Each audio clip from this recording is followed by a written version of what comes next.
Nabalitaan mo na ba itong bagong startup coffee shop sa San Juan, La Union? Kung hindi pa, where have you been? Binisita namin yan ng fellow food explorer nating si Hailey para itry ang kanilang best-selling drinks na may sarap ng homemade na kape. Bawat serving nila ng kape dito, may 2 shots ng espresso kaya magigising talaga ang diwa mo. Kung trip mong namnamin ang pait kasabay ng bagong coffee experience, try mo itong black velvet nila with dark chocolate. Pait ba ka mo? Ayan. Black velvet. Dito niya ata linabas lahat ng pait niya sa buhay, guys. Kung ikaw naman yung tipong pa-sweet, para sa'yo ang non-coffee drink nilang strawberry shortcake. Itsura pala niya matamis na. Napaka-simple. Yes. Parang lahat ng ipinagbabawal nandito, everyone. Na, joke lang.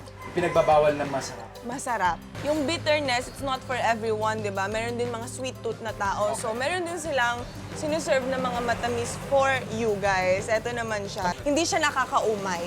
At syempre, nandyan ang binabalik-balikan na signature drink nilang Katwa Coffee na may tamang balanse ng flavors na magugustuhan mo.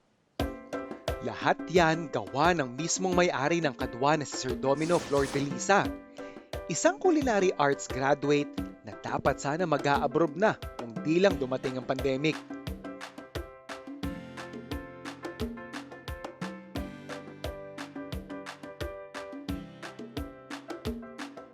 Burger.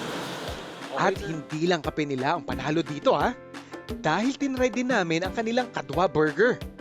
At ang masasabi lang namin, Wow, the sauce!